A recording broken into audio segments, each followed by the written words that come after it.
welcome to the weekly roundup on SA Footballer TV. I'm Tommy Javor with Darcy Evans. TJ, how you going? Good mate, it's great to have you. Big weekend footy. It was an exciting round of Div 5 action that saw a lot of interesting results, and we're going to review Div 6 and preview Divs round 6 and round 7. So let's crack the whip straight away, mate. Elizabeth and Lockleys. Yeah, start of the first game. Look, Lockleys, they're on fire at the moment. Elizabeth, they hadn't won a game so far, and that didn't help their cause on the weekend. They were big losers over Lockleys. So it was Lockleys 20 goals, 10, 130. Elizabeth 6 goals, 14, 50 points. So a massive win at Lockleys. They're doing very well this year.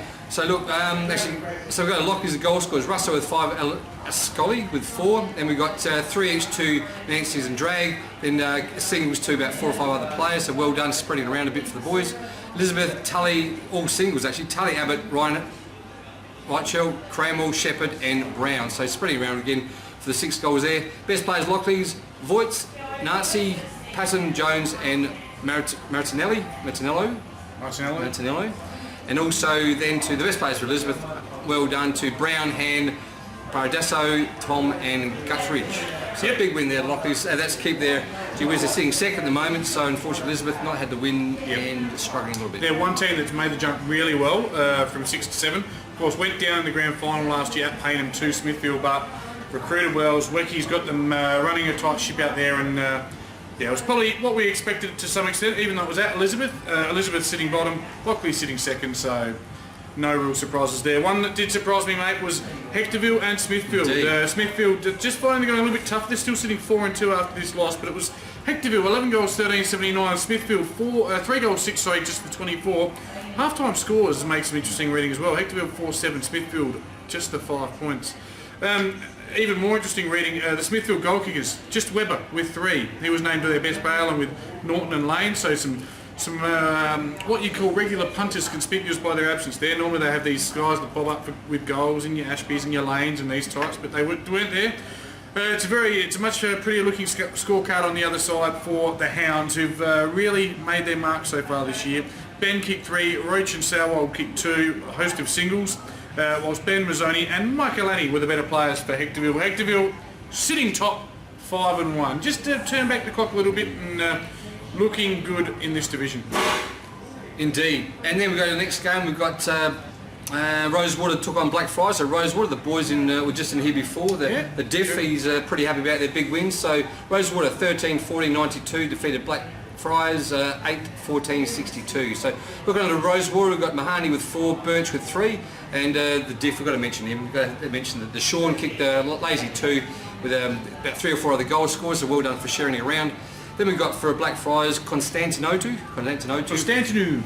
with 3, Fact with 2, and Vo, Rivet, and Hillman, just the singles each, so well done. Oh, you had mentioned Fokvu. Fokvu.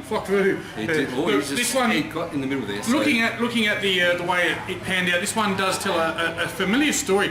Rosewater very strong against Blackfriars at Blackfriars, and the reverse happens. It's one of those real paradoxes, would you call it?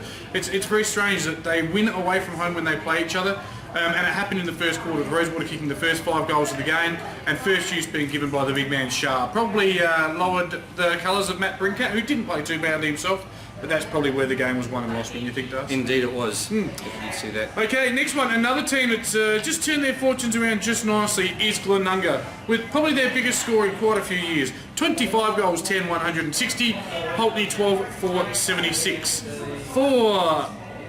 Just looking at the internet, they've got that wrong, because Chatty Burke kicked 10, Bus kicked 3, Foley kicked 3, and a host of doubles. Chatty Burke rightfully best on ground with his 10. Mitchell and Victor in there as well. For Pulteney, Pete and Samson, Pete kicked 4, Samson 2. Samson and Frick were better players, but it really went pear-shaped for Pulteney on the weekend. Probably 12 goals 4, you'd be happy with that, but to concede 25 goals, the boys, Web Oval would have been pumping, that's for sure. Only 4 goals in at half-time, and obviously things actually went pear-shaped after half-time. Yep, and a very strong 84-point win there, and that sees Glenunga move 2 games and a huge percentage outside the relegation zone. Tick number 1 for them. They've had a rough couple of years, and they're just starting to have a few little wins, not just on-field, off-field, and I tell you what, good things happen to good clubs, and it's a good club, and I wish them all the best. Very big win there, so considering they're 8th, so it's a big win. So now just go to the ladder. We've got Hectorville on top just with the 1 loss.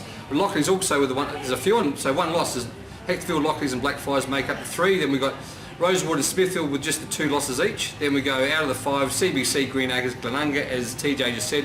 Poultney and Elizabeth yet to get on the board. And I think they'll be plying their trade in the lower division Indeed. next year. Golgi is chatty with his 10, has moved to 29. One of the smallest men in the leagues is leading Golgi. Jolie Aish on 23 from Poultney. Clark Rantassa on 19. Tommy Lee Russo, 19 from Lockleys. And Liam Darcy's also from Lockleys with 17 goals. This week's games, mate, CBC coming off the bye, they're heading out to Hectorville. They certainly are. So we've got Hectorville on top, they're on fire at the moment. CBC, they're in 6th. Just a couple of losses there, so look, I think Hectorville just said they're doing very well this year, so Hectorville for me, especially out there at Daily Oval. Yeah, it's been a long time since I've walked into or tipped a game and said Hectorville, I'm confident they'll win, but don't doubt Aldo and his boys, they're sitting 3-3 with a very strong percentage, they on their day can beat anyone. I'll take the Hounds because they're sitting top and I don't tip them very often, so Zach Stevenson to be best on ground. Zach? The Zaka? The big Zach, the monster. Okay, next round we've got Rosewater versus Elizabeth. So the boys were just near before, as the diff said, it's all about him, and he reckons they're going to take him on. They are sitting 4th at the moment, taking on Elizabeth, who are unfortunately still haven't won a game yet. So look, I think Rosewater are going to win by a big margin here at Eric Sutton Oval. Yeah, at home if Rosewater don't win this, there'll be problems. With the diff. I'll take Rosewater. Indeed. So next game, Lockleys and Greenacres. Again, Lockleys are on top, or second, sorry, still they haven't lost a game yet. And taking on Blackfriars, who are currently sitting in, they're doing right, 3rd, so this is probably a bit of a game of the round. So I'm probably looking at, where am I going at the moment? So Lockleys, Greenacres? I'll go for Lockleys and very well at the moment. Greenacres sitting in 7th spot, sorry. Yes, on 2 and 4. Look, I think Lockleys will be too strong. They've got a really good spread, they've recruited well, and I think they'll win and win quite comfortably, being that it is at home. It's quite good that Lockleys have recruited well, especially around the area. You've got the Henleys, the Flinders Park, Woody Souths, Seaton Ramblers around the area, so trying to get other players around there, especially with Henley Division 1, Flinders Park Division 3 and Seaton Division 3, to try and get players to play Division 5. I reckon it's a great job by Lockleys. And we're just going to backtrack, Darcy, just a second, because on the old internet, they didn't have up CBC and Greenacres. So just quickly, apologies to those 2 clubs. It was CBC 12-14-86, too good for Greenacres 10-8-68. Just very quickly, better players for CBC, Madigan, Harris and Raymond, whilst for Greenacres it was Smith, Clark, Rantassa and Mao. Apologies for not doing that in the preview section, but it wasn't there. No, that's right. Next one, Poultney and... Poultney and Blackfriars. No, Poultney sitting, look, they haven't won a game yet. Then obviously they're playing Blackfriars, who are doing very well in 3rd spot. So look, I think even though it's at Morgan Oval, I think Blackfriars by a good margin. Yeah, Blackfriars by 10 goals. And last game, Smithfield and Glenunga. Smithfield are currently sitting in 5th spot. Glenunga just out on, they haven't won a game yet, sorry, but they're sitting 8th on obviously percentage. Look, Smithfield are going to bounce back from last week's loss, I think. So they're going to fire back and take on and win a good game. It'd be interesting. Out there at Smithfield Oval. Smithfield probably missing, with the retirement of Bellman, it's hurt them a little bit, hurt their on ballers, not maybe getting the forward line fee that they've been used to, but I think they'll bounce back. They'll be really disappointed with last week's performance, and I expect them to have a good win and cement a spot in the 5. Thanks for watching the weekly roundup on SA Football TV. We'll be back next week. See you later.